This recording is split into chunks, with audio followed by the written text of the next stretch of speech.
네, 독고투세지입니다. 저는 여기 신사동 가로수길 무신사 팝업 스토어 앞에 있다고 하면 여러분들이 믿으실 것 같은데 그런 건 아니고요. 여전히 과테말라에 있습니다. 원래 어제 떠났어야 되는데 주식시장이 너무 이제 스펙타클하다 보니까 좀 시간을 계속해서 지금 늦추고 있어요. 큰일 났습니다 지금. 일정이 지금 한 파나마 정도 있어야 되는데 아직까지 중미 이제 과테말라니까 큰일 났어요. 원래 일정이 쭉 있거든요. 내년 한 4월 5월까지 쭉 일정이 있는데 다 밀려가고 있는 그런 상황이고요. 아무튼 그런 와중에서도 지금 채널을 그래도 아껴주신 분들이 많아가지고 구독자가 지금 3만 명인 채널이거든요 제가. 근데 조회수도 거의 구독자만큼 나오는 그런 채널이에요. 그래서 신규로 구독자는 별로 없는데 보시는 분들은 계속 보시는 그런 채널입니다. 그래서 약간 채널 성장이 안 되니까 현타가 오긴 오는데 좀 많이 좀 알려주시고 라이크도 좀 눌러주시고 이렇게 해야 되나 봐. 하여튼 뭐 소수만 살아남는 노아의 방주 같은 그런 채널이라고 생각합니다. 그리고 많은 응원과 후원 부탁드리겠습니다. 지금 전쟁이 이제 계속해서 좀 유지가 되고 있는데 제가 뭐 바로 전 영상에서 말씀드린 대로 금융시장 같은 경우는 굉장히 평안한 상황이에요. 유가도 뭐 3%대 올라와 있는데 이것도 서서히 지금 내려가고 있는 상황이고 그렇게 큰 트리거가 되지 않는 것 같아요. 지금 투자의 세계에서는 지금 중요한 건 그게 아니거든요. 그렇다 보니까 많은 사람들이 사망을 했지만 이거는 지금 이 내전 같은 상황은 계속해서 지금 수십 년 동안 이뤄지고 있고 지난 한 20년 동안 15만 명이 넘는 팔레스타인인들이 이스라엘의 엄청난 공격으로 미사일 공격이라든가 여러 가지 공격으로 사망을 했고 그 사이에 이제 이스라엘 사람들은 300명밖에 이제 죽지 않았거든요. 그렇다 보니까 많은 울분이 있었고 엄청난 탄압이 있었고 그게 이제 약간 폭발한 건데 근데 어떤 분들은 이제 무조건 이제 하마스가 잘못했다라고 얘기하는데 제가 볼 때는 꼭 그런 건 아닌 것 같아요. 오죽하면은 미국인들도 하마스가 아닌 이스라엘을 지지하는 그 트윗을 올린 어떤 유명한 셀럽한테 엄청나게 비난을 하고 있잖아요. 수세기 동안 팔레스타인 민족들은 억압받고 핍박당했다. 제가 약간 뉴스 같은 것들 좀 검색을 좀 해보니까 와, 그 이스라엘의 그 팔레스타인 탄압 역사가 어마무시합니다. 진짜 왜 미국인들이 주이시들을 싫어하는지 저는 좀 이해를 할 것 같아요. 물론 저도 뉴욕에서 1년을 살았기 때문에 뭐 그런 거 모르는 건 아니었거든요. 뉴욕 가면은 브루클린 덤보라는 지역에는 이제 유대인들이 사는 그런 집단촌도 있고 거기도 몇 번 가봤었고 아무튼 전쟁이 좀 빨리 끝났으면 좋겠고 비단 지금 이 전쟁뿐만 아니라 계속해서 서로 싸우는 이 상황이 종식이 됐으면 좋겠는데 쉽지 않은 것 같아요. 전쟁이 뭐 장기화된다 제가 얘기 들었는데 사실 이 전쟁은 이스라엘이 이길 수밖에 없어요. 왜냐면은 중동 전쟁 역사를 쭉 보면 1946년부터 쭉 보면은 이스라엘의 승리의 역사입니다. 한 번도 진 적이 없고 인력이라든가 여러 가지로 이제 열세인데도 불구하고 영국이라든가 다른 나라들이 계속해서 무기 지원해주고 군대를 이렇게 훈련시키고 이렇기 때문에 오합지졸인 이런 나라들 중동의 국가들이 아무리 이제 싸워도 이길 수가 없는 거예요. 특히 이제 이스라엘의 늘 대척점에 있었던 나라가 어디냐면 이집트거든요. 바로 옆에 있잖아요. 서로 이제 영토 전쟁도 하고 엄청 싸웠었거든요. 근데 이번 전쟁에서 보면은 이집트가 확전을 원치 않는다라고 하고 있고 지금 이집트 경제도 거의 지금 IMF 구제금융 수준까지 이제 떨어진 상태고 그리고 이제 터키도 늘 이제 중재자 역할을 하던 나라였잖아요. 여러 가지 지정학적 이유라든가 여러 가지 이유가 있긴 하지만 그래서 터키도 이번 전쟁에 확전을 원치 않고 당연히 여러분도 아시겠지만 트래블 제이가 2년 전에 갔다 왔었죠. 터키가 지금 어떤 상황인지 물가 같은 거 다 보여드렸습니다. 터키도 지금 점점점 그 이후로 더 어려워진 상황이고 그때 당시에 환율이 1리라가 123원, 130원이었는데 지금은 뭐 거의 60원대까지 떨어지지 않았나. 지금 몇 달 전에 60원대까지 봤는데 그만큼 나라가 지금 어려워진 상황이고 도와줄 수도 없는 상황이고 그리고 이제 사우디도 지금 이스라엘하고 이제 수교를 다시 맺으려고 막 이런 상황인데 전쟁이 나니까 당연히 그만해라 이렇게 얘기를 하고 있는 상황이고 그리고 이란도 지금 미국이랑 약간 화해 무드로 가고 있던 상황이었잖아요. 물론 이제 바이든이 표가 필요하니까 선심 쓰듯이 이제 한국한테 받을 돈도 열어주고 이게 동맹국을 써먹더라고요 바이든이. 그쵸? 그러니까 진짜 나쁜 놈이지. 지들은 해준 것도 없으면서 생색만 내고 있고 그런 상황에서 이란도 미국하고 싸우고 싶지는 않을 거예요. 그래서 적당한 선에서 도와주다가 하마스의 배후가 이제 이란인 건 뭐 누구나 다 아는 사실이니까 이 정도 선에서 이제 끝나지 않을까 저는 생각합니다. 결국에는 이스라엘이 승리하게 될 것이고 뭐 기간이 얼마나 걸리든 간에 그러면 이것도 결국에는 제가 이야기 드린 대로 찻잔석의 돌풍으로 이제 끝나버릴 것 같습니다. 찻잔석을 아무리 흔들어봤자 뭐 그 안에서 끝나는 거죠. 지금 커피 마실 시간인데 커피숍이 문을 안 열었대. 아무튼 많은 분들이 이제 대선이 이제 1년 정도 남아 있잖아요. 미국 대선이. 그러다 보니까 이제 바이든이 뭔가 이제 금융시장을 위해서 하지 않겠어요? 라고 물어보는 질문들이 진짜 많아요. 저는 와 이거 얘기 들을 때마다 아니, 바이든이 지금까지 3년 넘게 해온 것만 봐도 완전 무능의 극치인데 이걸 보고 뭔가를 또 믿는 건가? 라는 생각도 들고 사람들이 되게 순진하다는 생각도 들고 뭐 이런 얘기를 하는 게 이분들의 생각이 아니고 언론에서 나온 많은 뭐 패널이라든가 뭐 정치 전문가라든가 경제 전문가라든가 이런 사람들이 한 얘기를 그냥 그대로 이제 읊은 거죠. 읊은 건데 한번 곰곰이 생각해 보세요. 바이든이 정말 해결사인가? 경제를 이렇게 세이브해 줄 수 있는 그런 사람인가? 그런 능력이 있었고 그걸 보여줬었나? 저는 그렇게 생각 안 합니다. 그냥 걷다가 넘어지고 말 실수하고 멍 때리고 이거밖에 기억이 안 나요. 바이든에선 정말 거의 저한테 한국인으로서 볼 때는 거의 최악의 대통령이 아닌가 싶기도 하고요. 뭐 트럼프라고 뭐 나은 게 있겠습니까만은 하여튼 저는 이제 그런 생각을 합니다. 근데 이제 바이든이 딱 하나 잘한 게 있어요. 뭘 잘했냐면 우리나라한테 잘한 게 아니고 미국한테 잘한 게 딱 하나 있어요. 뭐냐면 공장들을 해외에 있는 공장들을 미국 자국으로 옮긴 거죠. 물론 제가 늘 이야기 드렸듯이 그렇게 하면은 자국 생산이니까 물가가 올라가는 효과가 있다는 얘기를 작년부터 계속 해왔었고 실제로 올해 그런 일들이 있었고 제가 미국을 여행을 하면서도 그런 것도 많이 보여드렸었잖아요. 근데 이게 점점 미국인들도 적응하고 물가라는 게 한없이 올라간 게 아니라 어느 정도 올라가면 기저효과가 있기 때문에 오름폭이 이제 둔화가 된단 말이죠. 그러면서 지금 보시면 물가가 점점 내려오고 있는 것들을 보고 계실 겁니다. 이게 뭐냐면 미국이 그 물가에 적응을 하고 있다라고 보고 있고 저는 내년에 이 고물가도 어느 정도 끝나게 될 것이고 고금리도 어느 정도 끝나게 될 것이다 이렇게 이야기를 지금 드리고 있는 겁니다. 물론 그러기 전에는 뭐가 있을 거냐면 상업용 부동산이 터지는 게 가장 큰 트리거가 될 거라고 보고 있고요. 아무튼 이 공장들을 다 이제 자국으로 들이면서 중산층을 늘리면서 전체적으로 GDP도 늘리고 고용도 늘리는 효과가 있다라고 얘기 드렸고 지금 역사적으로 엄청나게 높은 실업률 3.5%도 그런 이유라고 보시면 될 것 같습니다. 그렇기 때문에 지금 미국은 차세대 성장 엔진 하나 붙인 거고 바이든이 잘한 게 바로 그거 하나라는 거죠. 그리고 정말 대단한 게 뭐냐면 미국 무역 적자가 있잖아요. 무역 적자가 엄청 나거든요. 80년대도 엄청 났었고 90년대도 엄청 났었고 지금까지도 엄청 났었는데 이게 놀랍게도 지금 줄고 있어요. 무역 적자가 거의 지금 보면은 2022년 피크 찍었다가 월별로 보면은 계속해서 무역 적자가 추락을 해가지고 지금은 이제 팬데믹 터지기 전에 2019년 수준까지 떨어진 상태. 거대한 산을 만들었다가 떨어진 거죠. 그 이유가 뭐냐면 말씀드린 대로 공장들을 자국에 짓고 있기 때문에 그렇기 때문에 달러가 유출이 안 된 겁니다. 달러가 가둬져 있는 상황이에요. 그래서 예전에는 그 돈을 풀면 이게 해외로 나갔어요. 해외로 나가가지고 다른 나라 자산들을 샀단 말이에요. 부동산도 사고 주식도 사고 채권도 사고 이런 식의 이제 순환이 이루어졌었는데 지금은 어떻게 되냐면 돈을 풀면은 이게 가둬져 있어. 미국 내에 가둬져 있는 거예요. 그러니까 통화량이 그렇게 유의미하게 줄지가 않는 거예요. 지금 뭐 기축을 한다고 막 하는데 통화량이 줄나요? 안 줄잖아요. 미국인들이 자국에서 생산을 하고 또 자국에서 소비하는 이런 중국의 쌍순환과 비슷한 뭐 1순환이라고 해야 되나? 이런 현상들이 일어나고 있기 때문에 지금 물가도 그렇게 그동안 많이 확 떨어진 게 아니고 지금 금리를 5.5%까지 올렸는데 경제도 둔화되지도 않고 물가도 잘 안 떨어지는 그런 현상들이 일어나게 된 거죠. 아마 이런 분석을 하는 사람이 아마 없을 거예요. 저는 아무리 생각해봐도 미국 여행을 하면서 봤던 수많은 그런 공장들 지어지고 있는 공장들을 보면서 루시드도 보고 이것저것 보면서 느끼는 게 얘들이 자국에서 다 만드는구나 그런 생각이 들었습니다. 근데 이게 바이든이 그거 빼고는 잘한 게 없다는 게 문제예요. 외교 같은 것도 완전히 다 말아먹었고 약간 우리나라 윤석열 대통령하고 좀 비슷하죠. 잘하는 게 별로 없어. 특히 이제 외교를 바이든이 진짜 못했잖아요. 뭐 예를 들면 오펙 가가지고 우리가 너희들 도와주겠다 이렇게 뭐 했는데 사우디 빈살만한테도 그렇고 근데 다들 이제 찬바람이었고 거의 뭐 예전에 뭐 패싱 이런 게 유명했잖아요. 거의 패싱 무시당했었잖아요. 여러 나라에서 뭐 패싱당하고 무시당했었거든요. 이게 이제 윤석열 대통령도 외교에 있어서는 거의 뭐 얻은 게 없는 게 거의 뭐 비슷하다고 봅니다. 그리고 지금 뭐 미국이 돌아왔다 막 그러면서 바이든이 딱 들어왔는데 지금 미국한테 친구가 없어요.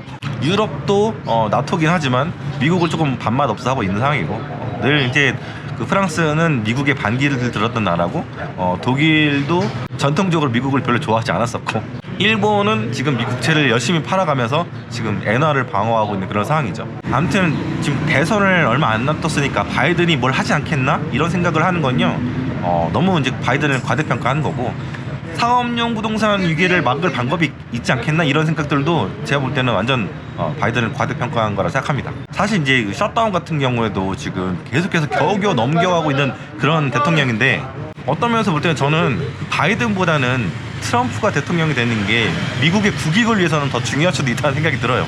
미국의 국익이라보다는 미국의 재정 건전성을 위해서는 더 낫다고 봅니다. 왜냐하면 공화당 자체가 작은 정부를 지향하는 특수 정부를 지향하는 그런 정당인데다가 트럼프는 이제 우크라이나 전쟁 지원 이제 끊겠다고 얘기도 그렇게 한 상황이고 여러 가지로 볼 때 정말 바이든이 엄청나게 그 늘렸던 유동성 그 정부 예산 이런 것들을 삭감을 많이 할 것 같아요. 그래서 투자자 입장에서 볼 때는 트럼프가 되는 게 더 낫지 않겠나 그런 생각이 드는데 그렇다고 저는 트럼프를 좋아하지 않습니다. 엄청 싫어합니다. 우리나라한테 하는 행동들을 보면은 특히 이제 방위 부담금 같은 거 확 올려달라고 하고 막 장난 아니잖아요. 깡패질 하고 있잖아요. 그렇기 때문에 둘 다 싫어하는데 어차피 전 뭐 투표권도 없으니까 상관없긴 하지만 사실 많은 한국인들이 그런 생각했어요. 전쟁이 났고 러시아 우크라이나 전쟁이 났고 그렇기 때문에 미국은 이제 우크라이나를 지원을 할 거고 자유민주주의 그런 권역이니까 그러다 보니까 미국이 엄청나게 무기를 지원해서 우크라이나가 이길 거라고 생각했지만 지금 결과는 어떻습니까? 우크라이나가 지금 지고 있죠. 도네츠크를 비롯해서 이제 그 러시아가 차지한 3개 주 이거 거의 이제 홀드하고 있고요. 그냥 굳히기 전략이에요. 얘네들은 이것만 얻어가잖아요. 훔쳐가잖아요. 그러면 러시아는 이긴 건데 이미 어떻게 할 수가 없어요. 우크라이나가 아무리 거기다가 미사일을 퍼붓고 드론을 날려도 전혀 움직이지가 않는 완전 철벽 요새처럼 되어가고 있는 그런 상황이고 러시아가 버티기는 되게 잘하잖아요. 나치가 이제 쳐들어갔을 때 이겼잖아. 버티기 전술로. 그리고 이제 유럽과 미국이 얘네들을 이제 도와줄 여력이 지금 없고 여론도 굉장히 안 좋기 때문에 내년 정도에는 어떻게든 그 휴전 정도가 되지 않을까? 아니면 전쟁이 종전되지 않을까? 이런 생각을 조심스럽게 한번 해보는데 뭐 그렇다고 해서 제가 저희 이제 투자 전략이 뭐 바뀌거나 그런 건 아니고요. 전쟁이 어떻게 보면 그 투자 세계에 있어서 영향을 미치는 정도가 사람들은 공포가 있기 때문에 되게 클 거라고 생각하는데 저는 그렇게 생각하지 않습니다. 전쟁은 어느 정도 그 제한적인 그런 상황, 제한적인 영향이 있을 수 있어요. 예를 들어서 이제 유가 같은 건 이제 올릴 수는 있겠지만 제가 전 영상에서 말씀드렸듯이 지금은 이게 유가를 올릴 만한 트리거가 될 가능성이 별로 없다 이런 생각을 하고 있고 만약에 이란이 호르무즈 지역을 해협을 봉쇄를 하게 되면은 이거는 미국하고 싸우겠다는 거거든요. 거기에 항모가 있어요, 미국이. 근데 전쟁이 나면 어떻게 막아버리면 어떡하겠어요. 이란이 그 항모랑 싸워야 되는데 지금 여력이 없잖아요. 그러니까 그런 일은 저희가 안 일어날 것 같고 많은 분들이 그거 얘기해 주시는데 아니 지금 항모가 있는데 그걸 알고 지금 하는 얘기인가? 단순히 이분들은 뉴스에서 이란이 호르무즈를 봉쇄할 거다 이렇게 얘기했다고 해서 유가가 튈 거라 이렇게 하는데 그 지정학적인 상황을 다 보고 얘기를 하셔야죠. 그러니까 공부를 많이 하셔야 된다는 얘기입니다. 저는. 아무튼 미국이 압도적인 진짜 말도 안 될 정도로 어마무시한 그 군사력을 갖고 있는데 이거를 제대로 못 쓰고 있잖아요. 아프가니스탄에서도 철수했지, 이라크에서도 철수했지, 한국전 이후로 이긴 전쟁이 없어요. 베트남 전쟁에서 철수했지. 이번 러시아 우크라이나 전쟁도 그 지원 자체가 그렇게 작으니까 그래서 어떤 면에서 볼 때는 대만 전쟁이 만약에 뭐 내년에 내후년에 나게 되면 야, 이 미국이 정말 이길 수 있을까?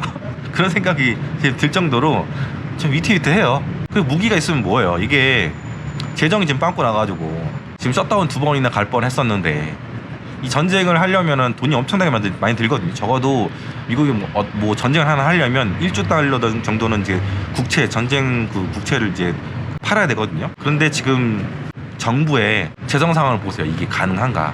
1조 달러를 또 풀어? 그럼 인플레이션 또 터지는 거예요, 지금. 어떻게 보면은 중국이라든가 다른 나라들이 그걸 원하는 걸 수도 있어요. 미국한테 전쟁을 걸면 미국이 돈 더 풀어야 되기 때문에 인플레이션 다시 튄다. 2차 스파이크가 또 튈 거다. 이게 약한 골이에요, 미국한테는. 이게 약점이야. 군사적인 게 약점이 아니라 미국이 빚이 진짜 많습니다. 여러분들 그거 기억하셔야 되고 제가 반복해서 말씀드릴 겁니다. 뭐 전쟁을 하게 되면은 경기 부양이 좋다고 하는데 그거는 재정 건전성이 좋을 때가 가능한 거지. 재정 건전성이 안 좋잖아요. 그러면은 전쟁했다가 망해요. 전쟁으로 망한 나라들이 얼마나 많은지 아세요? 빚이 많아져가지고 독일도 망했었고 여러 나라들이 망했었어요. 지금 미국이 전쟁을 하게 되면 굉장히 망할 가능성이 높다. 국채 금리 지금 5% 가까이 올랐잖아요. 10년물 국채가 이게 한 7, 8% 확 뛸걸요? 1조 달러어치 그 국채가 풀리면 제가 알기로는 아프가니스탄 전쟁으로만 미국이 쓴 그 자금이 2조 달러 정도 되는데 그 게릴라들하고 싸우는데도 2조 달러를 풀었거든요. 그런데 이제 이란이라든가 이제 중동에 있는 나라들하고 이제 싸우면 못해도 단기적으로 1조 달러는 풀어야 된다고 보는 게 저희 뷰입니다. 그러면 중국하고 싸우면 중국하고 싸우면 엄청난 거 지금 2조 달러는 더 풀어야 되지 않을까요? 단기적으로 볼 때. 지금 미국 정부 건전성이 재정 건전성이 부채 비율이 한 134% 정도 돼요. 134%. 근데 중국이 70%란 말이죠. 뭐 중국이 이긴다는 게 아니라 재정 건전성 측면에서 볼 때는 미국이 굉장히 불리할 수 있다. 그 이야기를 지금 드린 겁니다. 이 재정 건전성 이야기를 하게 되니까 추가로 좀 이야기 드리고 싶은 게 뭐냐면 지금 매년 미국 정부가 국채 이자로 지불하는 이자 금액이 얼마인 줄 아세요? 자그마치 1300조입니다. 1300조. 이게 1조 달러. 근데 문제는 뭐냐면 지금 국채를 어마어마하게 찍고 있잖아요. 10월 달도 어마어마하게 찍을 거라서 국채 금리가 불안해서 나스닥을 누를 거라고 얘기를 지금 들었는데, 그 얘기를 9월 달부터 들었고 지금 그 상황이 지금 계속 이어지고 있잖아요. 나스닥이 못 올라오잖아요.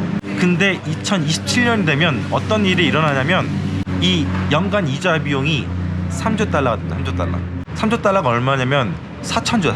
숫자로 와닿지 않으면 제가 전체 미국 정부 재정에서 얼마큼 이 이자 비용이 차지하는지 말씀드리면 놀랄 거예요.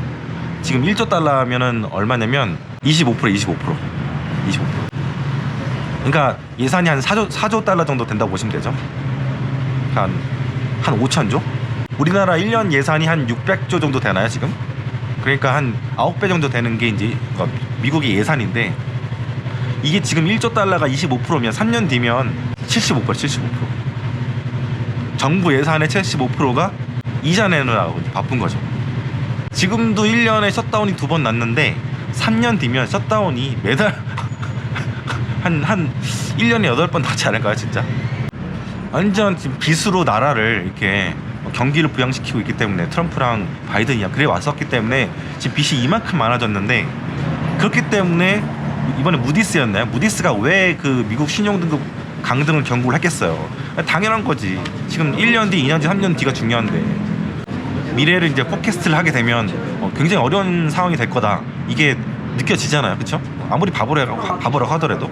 그렇기 때문에 미국 국채 금리가 올라가고 30년물 장기 국채 금리가 올라가는 게 바로 그런 이유라고 보시면 됩니다. 미국의 신용도가 점점 지금 떨어지고 있고 금리는 올라가고 있는 거죠. 지금 사이렌스 들리죠? 지금 경고음이 나오고 있는 거예요 지금. 그렇기 때문에 저는 미국 국채를요 신뢰하지 않아요. 안전자산이라는 생각도 안 해요. 여러분들은 안전자산이라고 생각하시잖아요. 금이랑 마찬가지로. 근데 저는 절대 안 합니다. 이자를 한 10% 줘도요 저는 절대 미국 국채를 사지 않을 거예요. 차라리 애플 주식을 같이 사지 미국 국채를 사지는 않습니다. 그렇기 때문에 뭐 버블 이야기 제가 여러 번 많이 드렸지만, 여러 분야 지금 버블을 꼈잖아요. 부동산도 그렇고 뭐 주식시장도 그렇고 채권도 지금까지 그래 왔었고. 근데 진짜 버블은 미국 정부에 있는 것 같아요.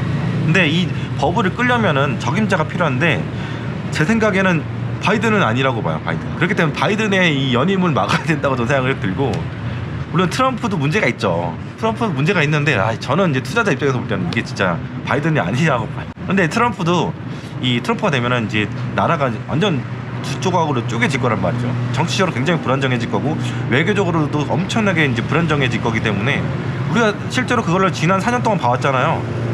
그 주식시장이 2번이나 폭락했어요. 트럼프 때. 그걸 보면 투자자 입장에서 볼 때는 와, 진짜 달러 갖고 있어야 되겠구나, 현금 갖고 있어야 되겠구나, 그런 생각을 하게 되는 거죠. 저는 이제 트럼프가 즉위를 하고 있을 때 어떤 생각이 들었냐면, 와, 트럼프가 진짜 길구나 임기가. 지금 윤석열 대통령도 저 느끼는 게 진짜 길다. 앞으로 한 2년 더 남았나? 와, 진짜 길구나, 그런 생각이 듭니다. 아무튼 간에 이 채널 같은 경우에는 한 70%가 한국에서 보시고 20%가 미국에서 보시거든요. 근데 미국 채널이 주식 채널이니까. 근데 우리 교포분들이 미국을 엄청나게 사랑하실 거예요. 미국 교포분들이. 근데 진짜 미국인 지금 대통령감이 정말 없는 것 같아요. 우리나라도 정말 인물난이잖아요. 지금 막 장관들도 옛날 장관들 막 나와가지고 다시 막 하고 있고. 그러니까 총리도 그렇고 진짜 뭐 인물이 없나 봐. 아니면 그냥 인물을 뽑을 생각조차 안 하는 것 같아요. 이게 지금 미국과 한국의 정치적인 현실인 것 같아요. 옛날에는 미국이 정말 정치 선진국이었는데 이 두 나라가 보면은 같이 지금 망해가고 있는 상황인 것 같아요. 정치적으로 볼 때. 예전에 그 미국 의회 난동 사건도 그렇고 정말 있을 수 없는 일이었죠. 그렇기 때문에 지금 미국 국채가 굉장히 프레질한 그런 상황이고, 제가 놀라운 얘기 하나 드리면, 지금 미국 국채 중에서 마이너스 50%가 지금 찍고 있는 그런 채권들이 나타나기 시작했어요. 100만 원 주고 산 미국 채권인데 안전자산이라고 샀는데 이게 지금 50만 원이 된 거지. 놀랍지 않으세요? 저는 얼핏 한 40%대는 있겠지라는 생각이 들었는데 50%가 나온 거예요. 저는 이 얘기 들었을 때 정말 충격적이었어요. 그게 뭐냐면 2020년 팬데믹 터졌을 때 발행했던 미국 30년물 국채, 이게 지금 마이너스 50%를 찍었습니다. 이게 제가 현업에 있을 때 이제 발행이 된 건데, 미국 건국 이래로 이렇게 낮은 채권 가격이 됐던 적이 이번이 처음이라고 얘기합니다. 근데 이런 30년물 같은 경우에는 국채 입찰이 들어가면 은행 아니면 보험사거든요. 얘네들이 이제 장부가액으로 한 50% 정도 손실을 지금 보고 있는 상황인데, 만약에 신용경색 같은 게 터지고 돈이 없게 되면 국채를 팔 수밖에 없어요. 왜냐면 주식이라든가 뭐 옵션 같은 경우에는 못 팔죠. 마진콜 당한 상황이기 때문에 거의 이제 가루가 된 거죠. 남는 게 없는 거죠.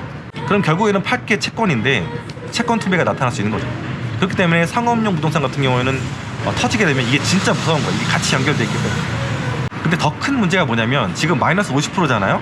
근데 제가 11월 금리 인상 얘기를 아주 예전부터 아주 노래를 불렀잖아요. 7월 달부터 이제 불러왔었잖아요. 근데 시장은 계속해서 이제 그게 없다라고 지금 생각을 하고 있죠. 아직까지도 지금 그렇게 생각을 하고 있는데 11월 달에 뭐 올리겠죠, 당연히. 뭐 밀려서 12월 달에 할 수도 있고, 뭐 11월에 하나, 12월에 하나 올리는 게 지금 더 중요한 거잖아요.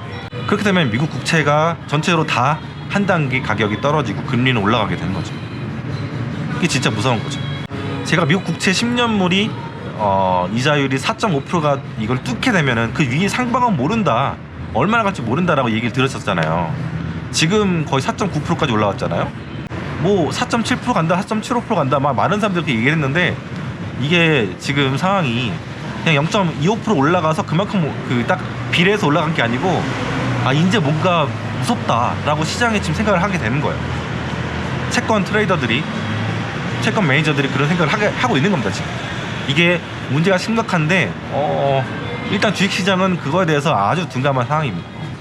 빅스도 지금 둔감한 상황이고, 저는 빅스 일요일날 저녁에 다 팔았습니다. 근데 지금 한간에서 무슨 얘기가 나오냐면 지금이라도 미국 국채 사야 되는 거 아니냐, 이런 얘기 하잖아요. 진짜 이건 병신 같은 거예요.